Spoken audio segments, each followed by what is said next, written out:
Good evening. I'm Omar Acevedo, and I'm the Literary Program Coordinator here at the Mark Twain House and Museum. Thanks for joining us.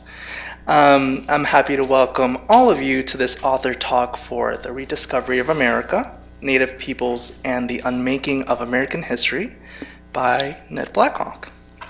First, I want to thank our sponsors. These include Connecticut Humanities, the Connecticut Department of Economic and Community Development, Answorth Charitable Foundation, Bank of America, the Greater Hartford Arts Council's United Arts Campaign, the Hartford, the Mark Twain Foundation, the National Endowment for the Humanities, and Travelers. I also want to take a chance to encourage you all to consider becoming a member. All members receive free admission to our author programs, the house and museum, year-round discounts in the store and cafe, and more. Please let me know if you're interested, and you could also do that at the front desk. Now on to our guest. Ned Blackhawk is the Howard R. Lamar Professor of History and American Studies at Yale University, where he is the faculty coordinator for the Yale Group for the Study of Native America. Dr. Blackhawk is an enrolled member of the Temoac tribe of Western Shoshone Indians of Nevada. A graduate of McGill University, he holds graduate degrees in history from UCLA and the University of Washington. He is also the author or co-editor of 4 books in Native American and Indigenous history, including Violence Over the Land, Indians, and Empires in the Early American West, which won 7 professional awards, including the Frederick Jackson Turner Prize for the most significant first book in U.S. history, awarded by the Organization of American Historians. He is also the author of the first State of the Field essay on Native American history, commissioned by the American Historical Association. Dr. Blackhawk has worked closely with museum communities and published in exhibition catalogs for the National Museum of the American Indian, the Metropolitan Museum of Art, in the Yale University Art Gallery. Now that I've made the proper introductions, I'll turn this over to Dr. Blackhawk. Thank you very much.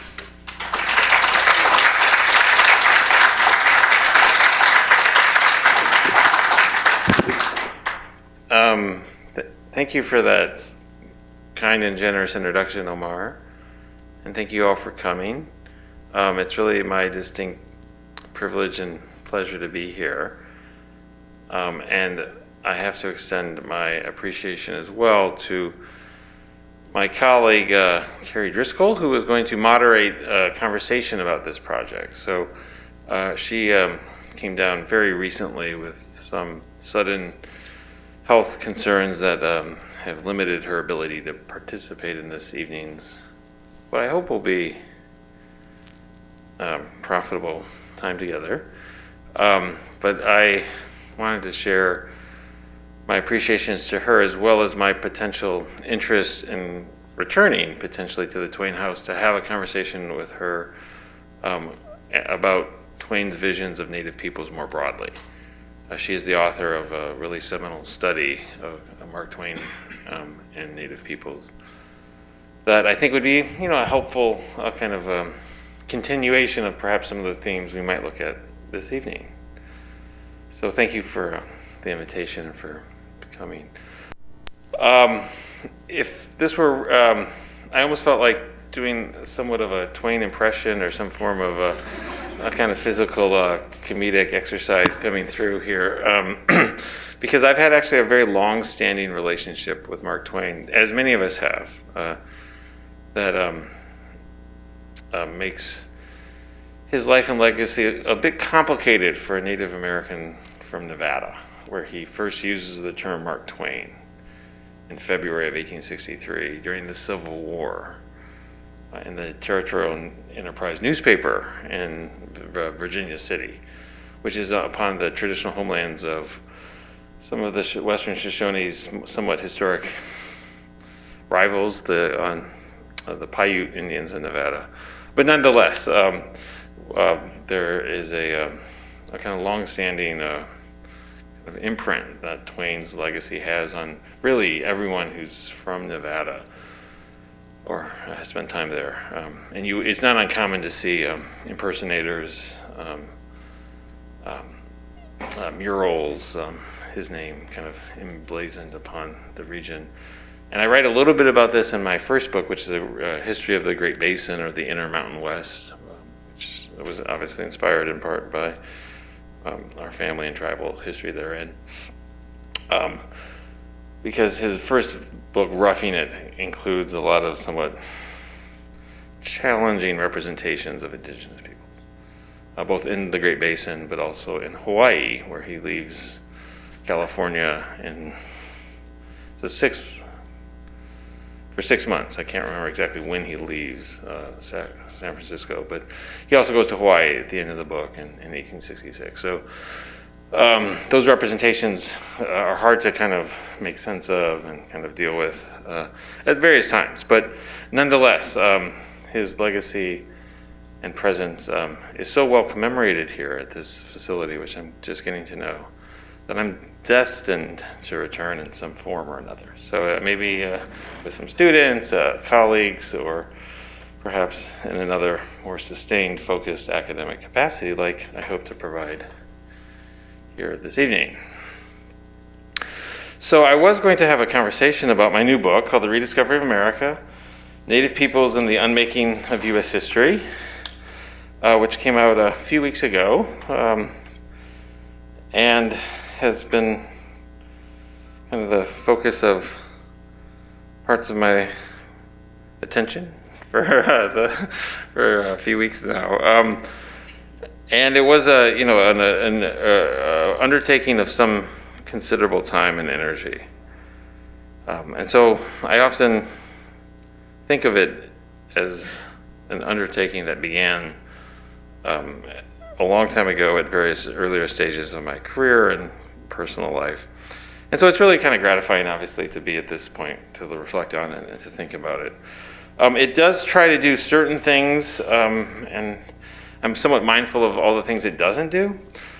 And so I want to just kind of share briefly the kind of overall intent, structure, and form for those who might be interested. I think it does a lot of important things. It's far from, obviously, from comprehensive. It's a big subject, Native American history.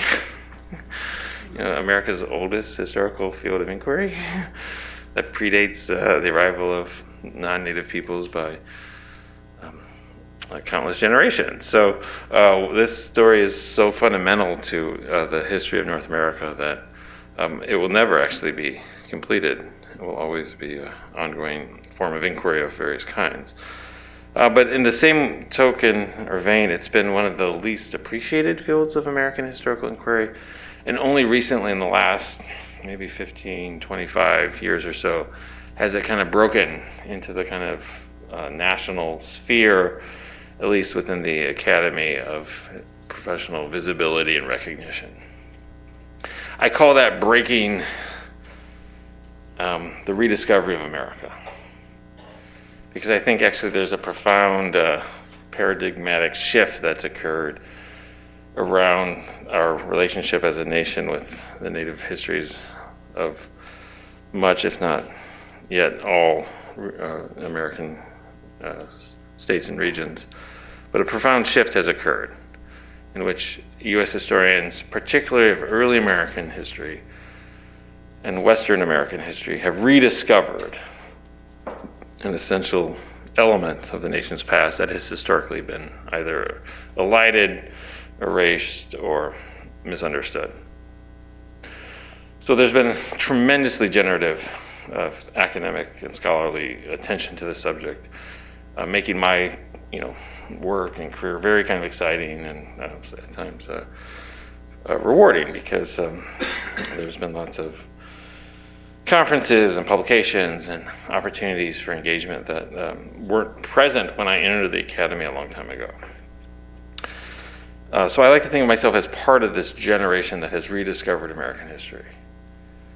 But in this kind of proliferation of academic, if not yet public attention, there's been there's been still a lot of tremendous, I don't want to say resistance in the kind of formal sense, even though that's happening as well, but there's been really an inability to reconcile the kind of current understandings that academics have about these subjects with the received knowledge that so many of us have been inculcated with. We've kind of been miseducated, essentially, about the nation's past for so long and so kind of thoroughly that we lack in many ways some of the kind of elemental entryways into this subject. And in my field, or in the profession largely, when there's too much information, people will just continue doing the same thing rather than stopping and kind of paying attention or retraining or rethinking.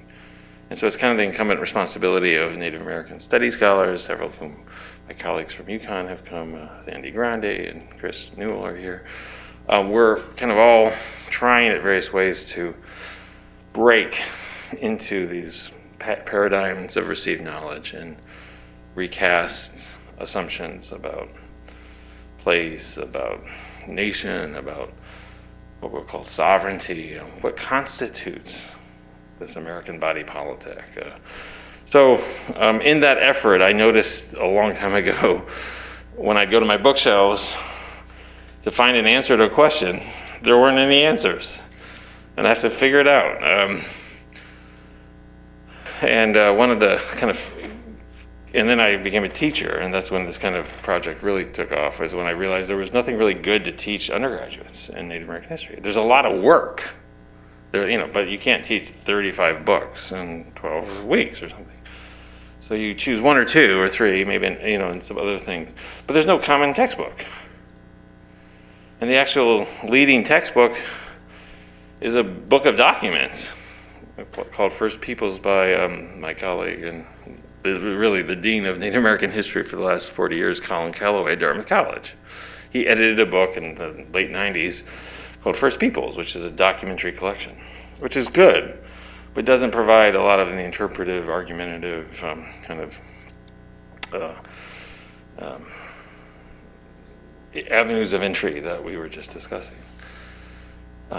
Like many textbooks, sometimes textbooks foreclose, or they answer questions rather than pose them, which is important. But so there was never really a kind of entryway to recommend to people. You recommend lots of entryways. From the Southwest, we can talk about these subjects. If we're in the Northwest, we can talk about these subjects. If we're in California now, there's more literature. So we were building a kind of regionally centered understanding of the field that lacks sometimes national cohesion or unification. So at that point, I decided at some point I would try to write a single volume interpretive overview of Native American history. And it's now entitled The Rediscovery of America. And it's divided in half. And it doesn't try to make sense, and that's one of its major limitations, of the kind of pre-Columbian Native American historical experience. Because I'm also not trained in archaeology, but it's often treated so poorly and simplified that it has yet to, in my mind, create sufficient momentum to be sufficiently intelligible to someone like myself. So I could have tried to become an archaeologist in the middle of my career and tried to make sense of the debates around the abandonment of the Mississippian mountains communities, or the southwestern pre-Columbian village worlds, or the coastal economies of the northwest coast, and so forth. I could have done that kind of work, but I would have missed the ambition that guided me, which was to try to make sense of the integrity of Native American history as a single unified field. Does it have a unified field? If so, what are the unified themes? So I came to the kind of conclusion that I would try to harness the scholarly insights of rediscovery and kind of distill them into temporal and regional analyses. And historians practice studies of change over time and do so in particular places. And so what are the kind of primary changes over time that are emblematic throughout Native American historical experience? Those changes generally are most identifiable in their origins with the arrival of Europeans, particularly in the Caribbean, starting in the 1490s. So the first chapter in this book is on the Spanish borderlands and the kind of world of the Spanish Empire as it kind of formed in the Caribbean and Mexico and spread north into the southwest of the United States, where it encountered 81 Pueblo village communities, 32 of whom I believe remain the longest continuously inhabited places in North America. Small fact, right? I would press my colleagues in U.S. history to identify a sufficient text that makes that just very simple observation. Right, these are the longest continuously inhabited places in our country. We really haven't been taught much about them. So to understand that history, the chapter 1 is part of this attempt in the first half of the book to understand the arrival of Europeans. So the first half of the book, which is chapters 1 through 6, is called Indians and Empires, which is a huge now field of academic inquiry. My first book is subtitled Indians and Empires in the Early American West. My advisor's book is called subtitled Indians, Empires, and Republics in the Great Lakes region. So this theme of Indians and Empires is evident. And so it's really, in the first half, a distillation of, or partial distillation of several of these themes. I was really partially gratified to be able to make sense in my own mind for the first time of the relationships here in New England between Puritan colonists and indigenous peoples in the native Northeast. Not as thoroughly as I would have liked, but sufficiently well to kind of introduce a kind of alternative perspective to Puritan history in what is still by far the most studied region of American historical inquiry in the Northeast. So that's the first half. And so the Spanish, French Empire in chapter 3, the making of the French Empire is heavily impacted by the presence of the largest and oldest political confederacy in North America, the Iroquois Confederacy, or Haudenosaunee League of 5 and later 6 nations. Their history is well understood in the field of early American history, but not perhaps outside of it. There's a series of arguments in those chapters that make a claim that the French and their indigenous allies across what becomes known as New France, though the St. Lawrence from November to April looks nothing like France to me. It's kind of a somewhat optimistic sentiment to think that they are somehow near a Mediterranean informed climate of any kind. So that's a little bit of a joke to keep. But there's an argument about the kind of centrality of indigenous imperial relations to the formation of New France, which is the largest colony in North American history. Again, a small detail that maybe hasn't been sufficiently conveyed to, a non-academic / national audience.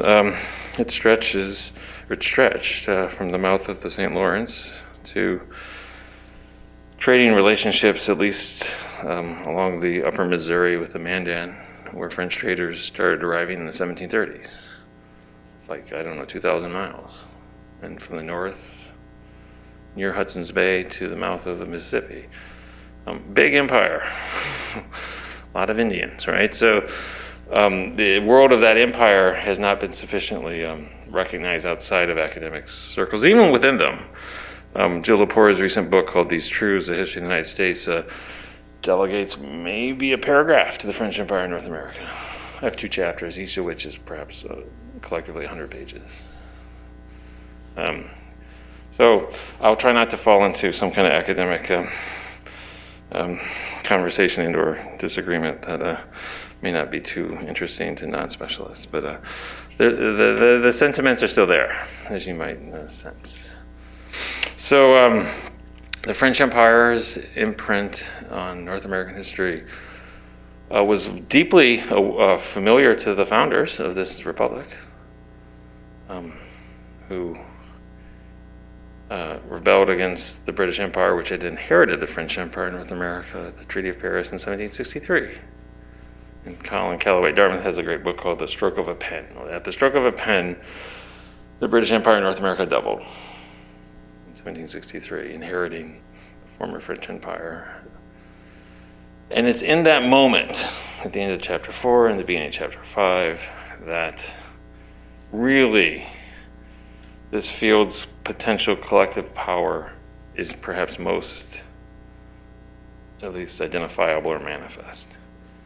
Because there's been a generation of, even more, a generation of academics who said the following, that the imperial crisis that comes to pervade the British Empire in North America between its settler subjects and its crown begins not in the seaports, not in Boston Harbor, not in Pennsylvania, Philadelphia, let alone New York or among the Virginia gentry. It starts in the interior, in these spaces that the British have inherited from the French and where native peoples have been not defeated during the previous 7 Years' War. A whole 20-year, 30-year historiography, we would call it, has made that claim. It's been insufficiently carried outside of academic circles. That's the intent of chapter 5, called the Indigenous, or it's called Settler Uprising, the Indigenous Origins of the American Revolution, and begins in the aftermath of the 7 Years' War, which began in the interior backcountry regions when Washington is trying to take a French fort known as Duquesne that will later be called Pittsburgh. He's way out of his league in the summer of 1754. He kind of is defeated at Fort Necessity, surrenders ironically on July 4th, heads back to Virginia, and then the British Crown mobilizes for war. And another subsequent attempt to take Duquesne will come the following summer in 1755 under General Braddock, and Washington will accompany Braddock, and Braddock will be killed, as will over 60% of his men, and Washington will have to retreat back again to Virginia because the interior is too powerful. It's filled with Indians and Frenchmen. So that's the reality of this history that was imprinted on people like our nation's first president, who understood that this world needed a certain type of governance. And so when the Republic is formed after the Revolution, I kind of skipped a little bit how the Revolution started, but the Republic is formed, they will create a new government to help manage the interior. Because the first government, the Articles of Confederation, weren't working, or wasn't working. And in that new government, Indians had to be managed by a federalist system, the national government. So all the colonies turned states cede their authority to the federal government in the Constitutional Convention, which provides the new government the capacity to regulate trade and commerce with foreign nations, between the states and with Indian tribes. And those 5 words, I often tell my students or others who will listen to me, yourselves included now this evening, that these are the 5 most important words in American Indian history. Because it's lodged in the Constitution that the federal government, and the federal government alone, has the kind of diplomatic responsibility of managing Indian affairs. So this will be a subject throughout American history that will be outside of the jurisdiction of states. And initially for a century or so, outside even the jurisdiction of Congress or the House of Representatives. And treaties and treaty making, which are also lodged into the Supremacy Clause in the Constitution, are the kind of bilateral manifestation of this history. That's the first half of the book. The second half of the book is since this moment of 1787, since the Constitution is founded. and I could kind of go through like Jacksonian America and the early Republic. And I don't want to take up too much time because I'd love to have a conversation if needed. But since we're in the Twain Museum, it may be helpful to know that Twain's arrival in the West was heavily shaped by the Civil War and the growth of mining industries across the West. And so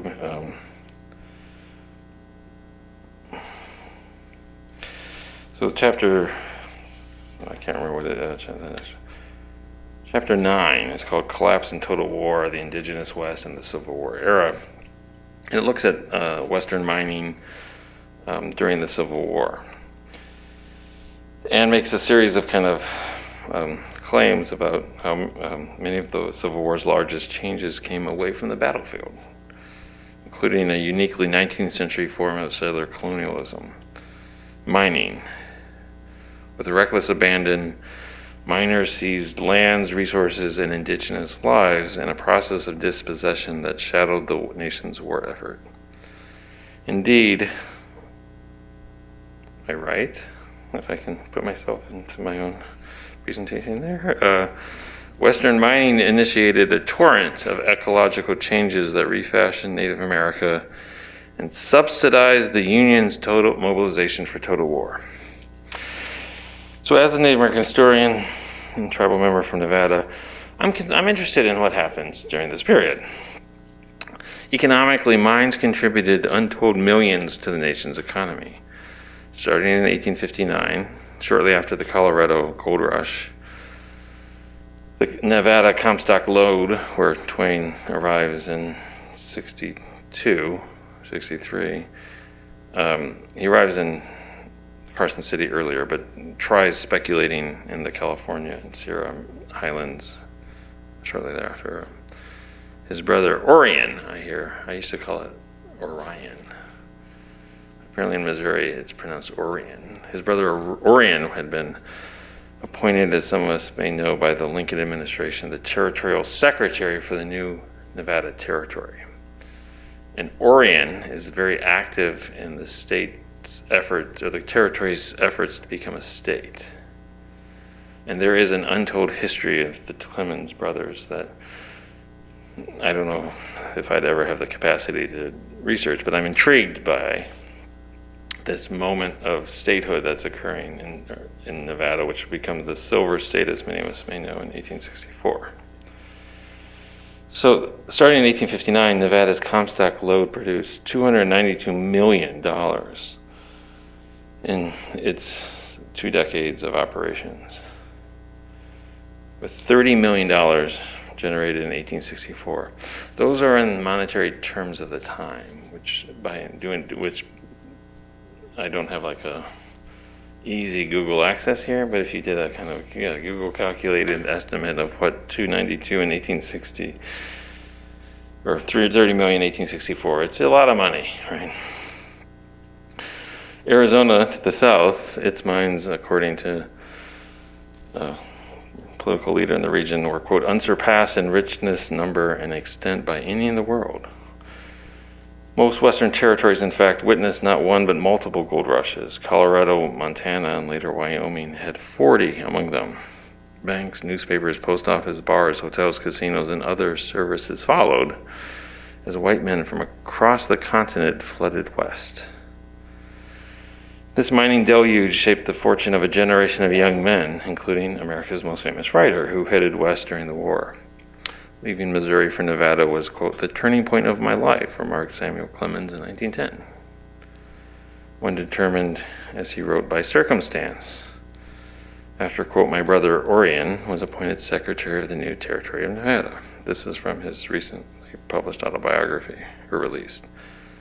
Is it recent anymore? Feels kind of recent, right? He apparently put a 100-year hiatus on the publication of his autobiography. 2010, so relatively recently. I write, and I don't know how true this is or not, but it seems evident, that the Clement brothers moved west and avoided conscription.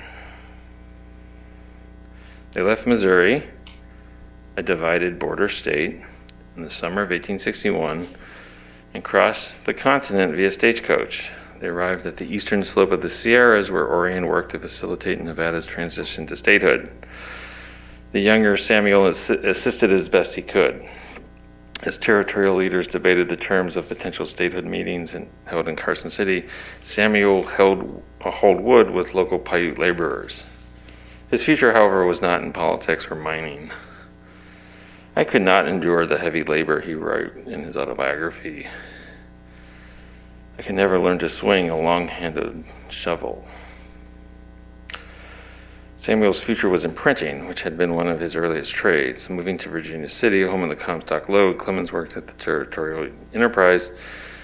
He used the pseudonym Mark Twain, an identity he had invented in the mining district. He spent the remainder of the war in Nevada and California mines and developed a jocular vernacular and literary style that launched a profitable career after Reconstruction. We're in the Twain house, so I did decide to kind of emphasize that. One of the potential criticisms that I see in this project is that whenever I talk about it, or I'm often talking about non-native people, right?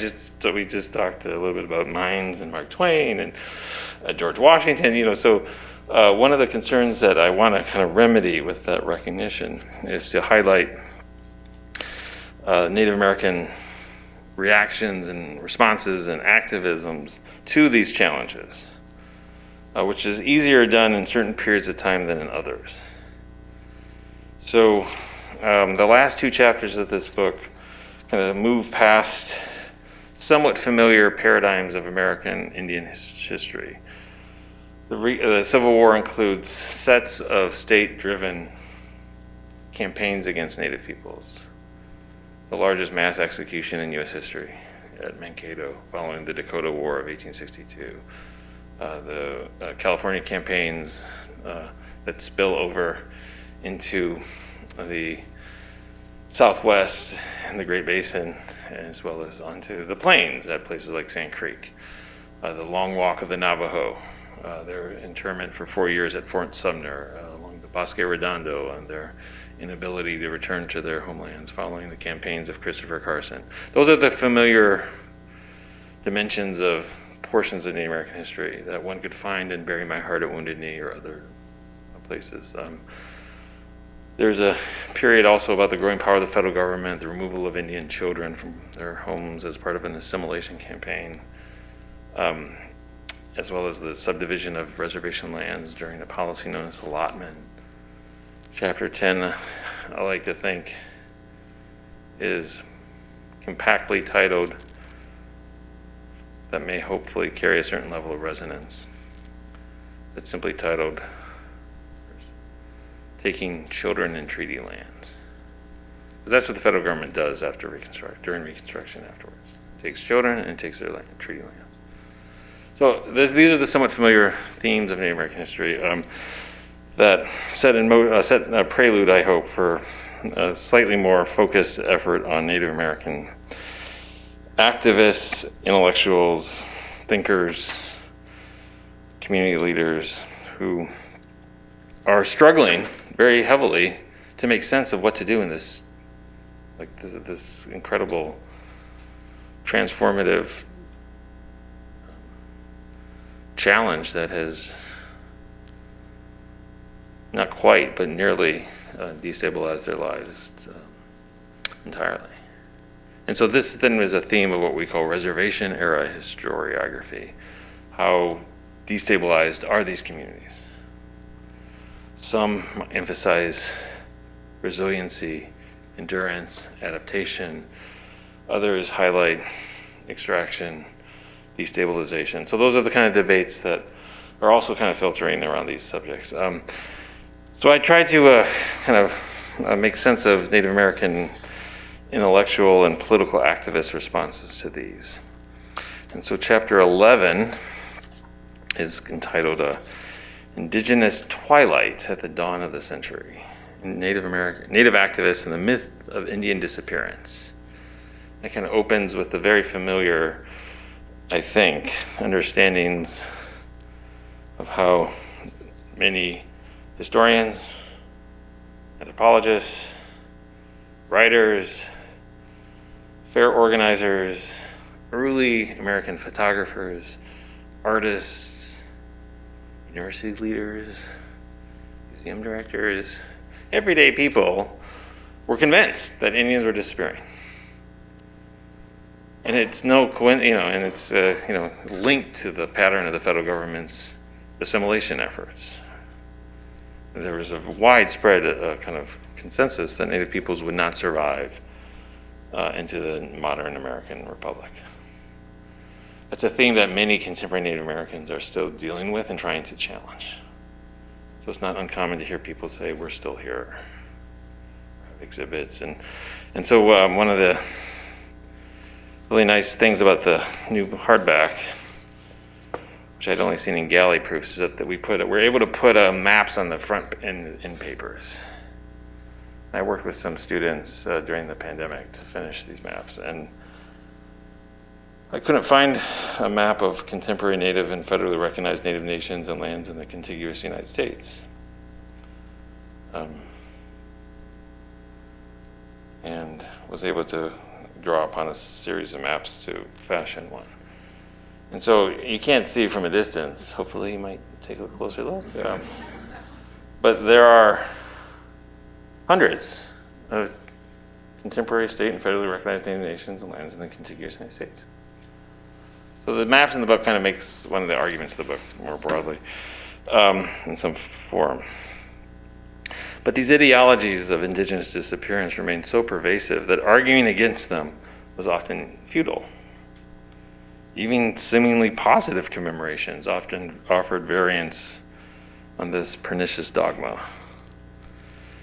Apparently, New York City attempted to build a, quote, National American Indian Memorial in its harbor that would be larger than the Statue of Liberty, and did so because, quote, the Indian race, whose practical disappearance from the continent can be but a matter of a few more years, should be perpetuated, at least in memory. As suffragist Anna Howard Shaw remarked upon the unveiling of a statue of Sacagawea at the Lewis and Clark Centennial and American Pacific Exhibition and Oriental Fair in Portland, that's a mouthful, as she remarked, your tribe is fast disappearing from the land of your fathers. May we, the daughters of an alien race who slew your people and usurped your country, learn the lessons of calm endurance in our efforts to lead men through the paths of justice. Confronting such representations strained Native American leaders, particularly in a group known as the Society of American Indians. In its final years, the SAI shifted their attention to Washington and spent increased time hosting delegations and lobbying Congress to achieve citizenship. A prominent leader named Zeke Lassa, a Dakota Society founder, for example, moved from Utah's Fort Duchesne Reservation to Washington, D.C. itself in 1917 to lead lobbying efforts. The Society's annual meeting in 1919, or at the Society's annual meeting in 1919, the theme was, quote, American citizenship for the Indians. There's a fairly extended discussion hereafter about citizenship and where Native peoples actually stood within the federal government's relationships. But Zeke Lassa, Laura Cornelius Kellogg, who's an Oneida Indian leader from the early 20th century, and a Winnebago leader from Nebraska, and his partner, an Ojibwe leader from Minnesota, they decided to do something a little bit different, but related to combat this pernicious dogma of indigenous disappearance. Their names were Henry Roe Cloud and Elizabeth Bender Cloud. Roe Cloud had graduated Yale in 1910, so part of my interest in him is somewhat deep-seated and I like to think personal. Born and raised on the Winnebago or Ho-Chunk Reservation, Nebraska, within a community recently removed from its Wisconsin homelands, he was the only commissioner on the most important congressional study of Native American policy authored, known as the Merriam Report or Commission of 1928. By 1928, he and Elizabeth Bender Cloud had each devoted 20 years to reforming federal Indian policy. Like other SAI members, they hoped to reverse assimilation and institute policies that would strengthen tribal autonomy. There's a close relationship between the loss of land and the health and prosperity of the Indian people, Roe Cloud stated in a speech at Pine Ridge, South Dakota. Improving, quote, the health and prosperity of the Indian people became the Cloud's lifetime commitment. Even before Roe Cloud had joined this commission, the Clouds developed practices that challenged the mythology of Indian disappearance. They did so by educating students at the American Indian Institute, which opened in 1915 in Wichita, Kansas, and transformed a generation of students. They ran the school until fundraising became too challenging during the Great Depression. The Clouds hoped to strengthen tribal capacities by educating young Indians differently. And they had planned to expand the school to include women before it closed. They emphasized academic pedagogy and also prioritized, rather than punished, as the boarding schools did, tribal knowledge. As articulated in the Merriam Report, the Clouds countered prevailing notions that, quote, some Indian children are not worthy of education. There is a kind of vocational theme in Native American educational history, where Indians have often been brought into educational institutions, often to run them in the kind of labor and manual laborers form. So the boarding schools would have various types of instruction, usually throughout the first half of the day, but the second half of the day, students worked. This institute that they founded, which I found, there's not that, it's not non-existent, but I was very happy to see the press allow an aerial photograph of their institute, which they built in 1915 in Wichita. This institute hired Native children, or teachers, who incorporated oral traditions, folktales, and Indian languages into their curriculum. Roe Cloud urged students to analyze their own creation stories and to compare them with European folklore. Some, he noted, are, quote, romantic, some heroic, some satire, humor, and adventure, and a great many of them teach moral allegiance. The Clouds understood that the failures of Indian education were not intrinsic to Native people, but to the vocational punitive structures of boarding schools. As he wrote in 1914, quote, the difficulty lies in the system rather than the race. The Clouds knew this faulty system well. A graduate of Mount Herman School in Massachusetts and Yale University, Roe Cloud began his schooling at Nebraska's Winnebago Industrial School. At age 5, he had seen his older brother, quote, seized by police and taken away to school. The same soon happened to him. Washing clothes in the school laundry, however, did not provide much learning. And he, quote, nursed a growing hatred, unquote, of the monotony of vocational education. Quote, such work is not educative, he would later argue. It begets a hatred of work, especially when there is no pay. The Indian will work under such conditions only because he is under authority. Such, quote, industrial education exploited youth and did nothing to prepare them to, quote, grapple with their community's problems. Elizabeth Bender was from northern Minnesota near the White Earth Reservation. One of 10 children, she attended Catholic school at age 10 before being sent to Pipestone Industrial School, which is in Minnesota. As she recalled, I had 2 sisters and 2 brothers there. We had to spend a term of 3 years before we were allowed to return home. In 1903, she joined 4 siblings at Hampton Institute, which is in Virginia, and was famous for educating both freedmen or former African American slaves and their children, as well as Native people.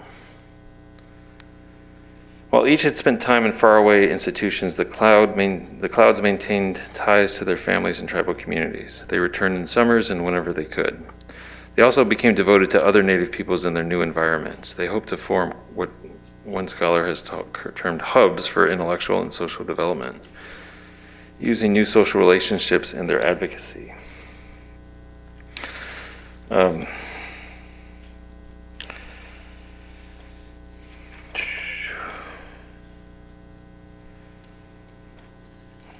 kind of continue looking at some of their efforts before getting to the Great Depression. And we'll conclude just very briefly with talking about that fateful year of 1929, which brought tragedy to countless American families, including the Clouds, who suffered a very personal loss as well. Their only son, Henry Jr., died of pneumonia at age 3. They commemorated his life and engraved above the fireplace at the Institute home, "To the memory of little Henry and the glory of all childhood." Love for family and other Native people guided the Clouds during the Institute's operations. "Never be ashamed that you are an American Indian or native of Alaska," Roe Cloud told the graduating class of 1949's Mount Edgecombe School in Alaska. Such love and pride stood in perpetual contrast to boarding schools and their indiscriminate and arbitrary authority. Roe Cloud used to travel around for the government a lot to conduct surveys and kind of investigate.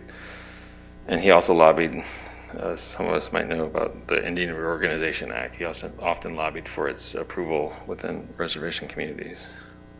So he reported from the Rosebud boarding school in South Dakota, for example, that conditions were awful and punishment severe. Runaways were common. Several boys, he wrote, quote, "froze to death by running away. This year, 3 girls ran away. One girl was made to carry a ball and chain around her ankle and push a wheelbarrow for hours in front of the whole school as her punishment." Breaking the punitive structure of education was imperative. Upon his appointment in 1933 as superintendent of Haskell Indian Institute, which is in Lawrence, Kansas, and I think has trained more Indian students than any other boarding school or former boarding school, and is now known as Haskell Indian Nations University, which has a dedicated dormitory in honor of Henry Roe Cloud. So upon his appointment as superintendent of Haskell in 1933, he instituted new philosophies and practices. In his first act, he closed the Haskell jail, a common feature of the military-styled facilities established by Richard Henry Pratt and other boarding school leaders. He dismissed school employees known for their harsh discipline and broke Haskell's long-standing ties with the local National Guard unit, which had supplied military uniforms, officers, and drilling equipment, which other schools also followed. A new era at the institution had begun. And in 1935, after only 2 years as superintendent, he helped 28 students gain admission to the University of Kansas. These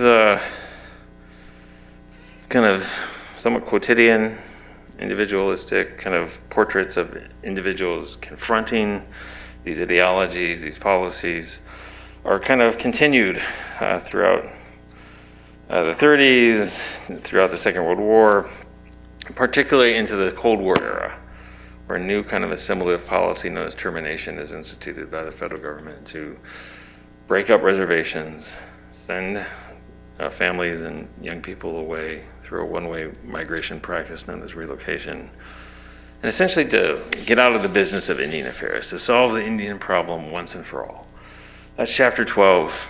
I could kind of keep going, but I think we've kind of perhaps sufficiently learned of the structure, the intent, some of the findings, some of the potential insights that are at the heart of this new project. So I think I'll conclude there, and thank you for your sustained attention, and I'm happy if needed to have a continued conversation a little more informally. Okay.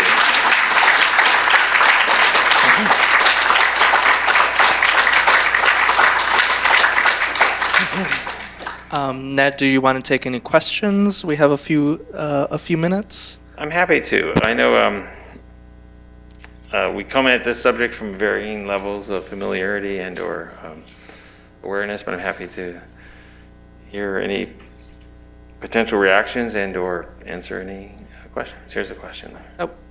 There's a mic here if you'd like. And there's also like I don't know, a few dozen people on some internet somewhere. So let's use the microphone to. Well, so they can hear. I was wondering. So you talk about empires and versus indigenous people, but do you talk about indigenous people as an imperial force, like you see in Central America, or even the Haudenosaunee are an almost imperial force as well? I don't use that term per se, but other scholars have, somewhat famously in my world, and they may have overextended that use in more recent publications. But I don't. But I am very cognizant in this project and in my other work of the kind of intra-indigenous dynamics that, or inter-indigenous dynamics that.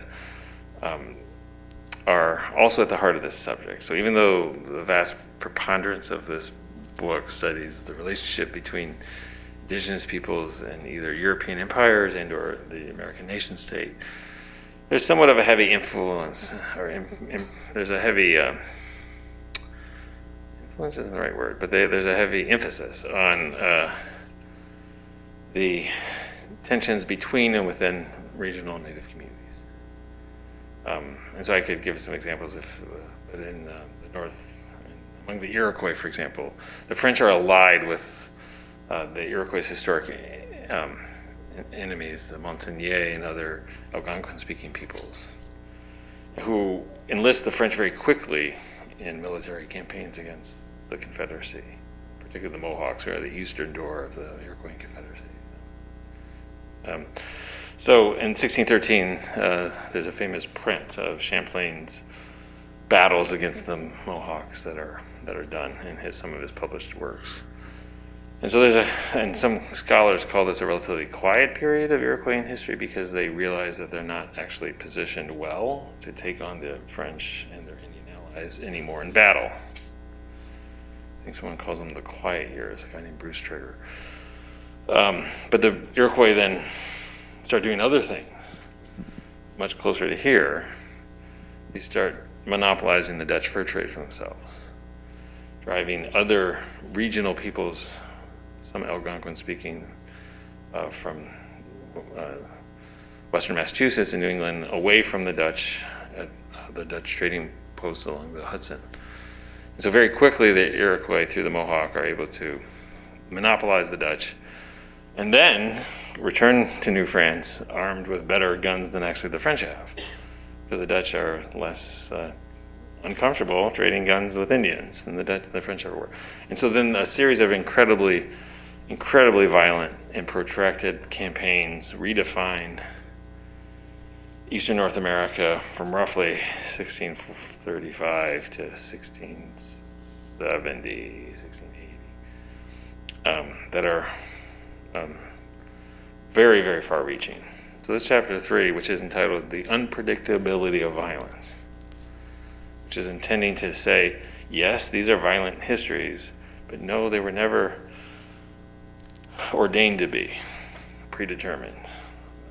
And that there is this kind of revolutionary transformation that is unleashed unpredictably when European settlers arrive and begin trading not just guns, but knives and metals and other weapons, horses in the West later, to indigenous peoples who then incorporate them into their worlds, use them for their own purposes, and often become, as I think you're suggesting, powerful in ways that we may not be sufficiently aware of, but the Europeans whom they dominated often were, including the French. And so I was just shocked to hear that the French monarchy got involved in this.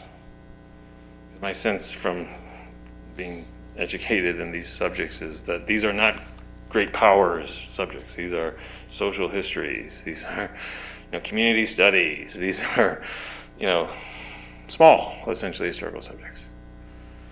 But Louis XIV, the Sun King, sends his best battalion to New France with the object in 1663, 1664 to, quote, destroy the Iroquois, which they're unable to do. So then the Grand Settlement, which is a huge peace settlement in 1701, occurs in Montreal, and that's the end of chapter 3, the beginning of chapter 4. And so these are kind of central themes that one can't see only in somewhat, I use the term binary, but in somewhat oppositional form. So Indians and empires, and in many ways, Europeans could become part of native communities as well, incorporated and allied with. And there's some, especially in the French Empire, which had a very different social practices than. And there's a painting, or the images also. The images try to do some of the analytical work that I've tried to gesture towards. But there's a, chapter 4 is called The Native Inland Sea, the Struggle for the Heart of the Continent. 1701, there's that date again, to 1755. And it includes a painting from 1780 by a German immigrant in Quebec that shows the relatively similar ware, cooking implement of Indians and French people. Because there's this kind of heavy emphasis in the literature that the French and the native worlds in the Great Lakes region became so kind of blurred that they couldn't really, you can't really pull them apart. And so when the French were expelled in 1763, that pre-existing world still remained. The British couldn't conquer it either. It would take a new republic, half a century, to do that kind of work. So that's one of the themes of the book. Thank you for that question. There's a question behind you as well. And if anyone online has any questions, please let us know. I was wondering, because you're mostly using the term Indian, what is your feeling right now about the different names, Indian, Native American, and Indigenous? That's usually like the first footnote in many Native American studies books, the use of the terminology. Some people have an entire kind of pretext page that kind of discusses this. I do use these terms somewhat interchangeably. And I don't really have a necessary preference for one than others, but I'm not ready to abandon terminology easily, unless I think there's reason to do so. And so one of the things about Indians that, even though it's so rooted in histories of simplification and hardship, and it's also like a doctrine of law. So the Title 25 code, I think it's the U.S. Code, Title 25 is simply called Indians. So if the federal government is using these terms, we kind of have to understand what they're talking about, because they may deny certain fundamental attributes of Native American politics and sovereign practice that we need to kind of stop them or be aware of. So Indians is still with us. And there is this kind of great debate occurring across much of our society about what to do with these past names and images and monuments. And there's no real resolution. But I think understanding what people at the time were doing in response to some of these things helps us. And I am part of a generation of academics who were doing American Indian studies, but who are now doing Native American and Indigenous studies. Same people. So that's kind of a fun. 2 questions here, and I think maybe that's probably the extent of our time. Yeah. I was wondering, with the proliferation of information, your book, for example. Thank you. So, with proliferation of new research and new information, new publications like yours, how do you feel about where new museums stand in relation to the changes in history? I'm particularly thinking of the Smithsonian Institution, the new well, it's not new, probably like 10 years old now, but the museum down there. Yeah. That's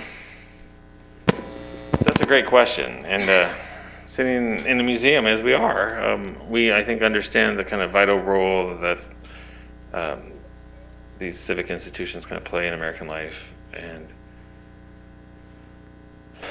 may not know of the kind of general transformations that you're talking about. And the largest gathering of American Indians in contemporary U.S. history so far in the 21st century was the opening of the National Museum of the American Indian, which opened in the September of 2004. One thing that there's a great collection edited by two Native scholars, Amy Lonetree and Amanda Cobb, called The National Museum of the American Indian: Critical Conversations. I've taught this book a few times. I teach Lonetree's also a book called Decolonizing Museums, about these museum subjects. One thing that the Cobb and Lonetree anthology exposes is that this museum, which was passed by Senate or congressional law called the National Museum of the American Indian Act in 1990, it was an extension of other efforts to lead towards the repatriation of Native American ancestral and funerary and cultural items of cultural patrimony, known as the Native American Graves Repatriation Protection Act, or NAGPRO, also 1990. So Congress is doing two dramatic things in these areas in 1990, partly because of the activism of Native American community members who were trying to break away the proprietary hold that some of these institutions like the Smithsonian had or maintained. So in the Cobb anthology, there's a whole chapter on the reception of the museum. You know, maybe I should feel myself in good company here, because the museum was not well received in the New York Times the day after its opening, or the Washington Post. So there were these really scathing kind of reviews of the museum for its unfamiliarity. You know, they said, this is not a museum. This is more of a cultural center. I'm like, cool. Like, I love cultural centers. You know, we can do museums. You know, so there's this kind of dissonance between the kind of aspirations for some communities to reform and transform and/or rehabilitate museums, and other more conventional understandings of what these spaces should or could be. But it's a great dynamic conversation that's occurring all across North America, and we often in our field look north to see what the Canadians are doing on some of these terms. And I was really just astonished around the 150th bicentennial, the sesquicentennial of the Canadian, is that independence? No, Confederation. Canada was part of Britain. Then it became by itself, still part of Britain, through a Commonwealth system. Sorry. No, but just trying to reach people who sometimes. And so in 1867, and then in 2013, they celebrated the sesquicentennial. Now, why are we talking about this? Because their National Gallery went through a major renovation shortly thereafter. And when it opened, it decided the only way it could do its national art was to have permanent galleries of Canadian and Indigenous art. So the National Gallery of Canada, which is their equivalent, we have the National Gallery of Art across from the National Museum of America. An interesting contrast there. In Canada, the National Gallery of Art, Canadian National Gallery of Art, includes Indigenous art in every one of its permanent galleries, and calls their gallery Canadian and Indigenous art. It's very complicated because there's this long-standing tension in Canada between around French-Canadian distinction and the recognition by the federal government and the national government therein. And so the signs of their permanent galleries are all in French and English, but they all say French, or they all say Canadian and Indigenous or Autochthone. And so somehow, and this is even interesting in the Canadian sphere, because the National Museum, or you should call it the Museum of Man, but they renamed it the Canadian National Museum of History, has had a giant entry hall that the tensions between the Anglophone and Francophone curators or designers couldn't reconcile. They then just turned the entry hall over to Native art. And so in this kind of interesting tension between, we might think in our own terms of a kind of the tensions we have over recognizing our country as perhaps multicultural versus biracial historical experience. In Canada, the Indigenous presence has kind of established a kind of recognition that is distinctive from what's happening in the United States. Question behind you. Thank you. Well, I'm actually going to respond a little bit to the previous question, because as the executive director of this museum, I really want to thank Ned for being here, because Twain was a remarkably progressive person for his own time period when it came to race relations. He was somebody who believed in and funded reparations, and yet there is this giant wart, which is his inability to wrap his arms figuratively or literally around Indigenous peoples. And so it's really important for a museum to go to the most challenging, especially if it's a history museum, to go to the most challenging parts of its central themes and embrace them and talk about them. So we were supposed to have Carrie Driscoll here tonight. Her book about Twain's relations with Native Americans is not complimentary of those relations. It's a very good, strong, academic, in-depth look at what that was all about. So I'm sorry that Carrie isn't here to share that, but I'm really appreciative of Ned coming here and engaging with the museum as a place of both civic and civil discourse, and bringing in a topic, because we like to bring in a lot of different kinds of topics, a very diverse group of topics, but this is an important one for us. So, and I guess the observation that I was going to make was it was fascinating to me as you were talking about the breadth and depth of where Europeans were coming when you were starting off, Ned, is that I was thinking how many different peoples, these very few European nations were coming here, but all these different peoples and all of these different cultural traditions that were spread amongst the native peoples in this country, and that's a big history to grab hold of in terms of the native history of this country. And I just wondered if you'd like to comment on that just a little bit more. The challenge of bringing together. So much diversity. You know, that's why the maps I think I'm so pleased with, because not all the tribal communities who are on the maps are in the book. And I was just at a conference and I was working with a colleague who was working on the Crow Reservation of Montana. And I was somewhat mispronouncing Upsalaga, the Crow name for themselves. So it's one thing to read something, another thing to know how to say it, right? And so I may not even be sufficiently conversant in the pronunciation of the first map, which are the estimated locations of select pre-removal native nations. This is an incredibly heterogeneous subject. And that's why it makes me so suspicious of non-heterogeneous portraits of American history. It's like, no, I'm sorry. And so I'm really kind of shocked when I am in academic spaces to find very well-informed and well-educated people who have never encountered these subjects in any shape or form. And so we've, kind of as a field, have had to kind of learn something and also fight back against the kind of conventional knowledges. So I'm happy to be at the Mark Twain House. I'd be happy to come back and happy to talk and meet people hereafter. Yay! Thank you.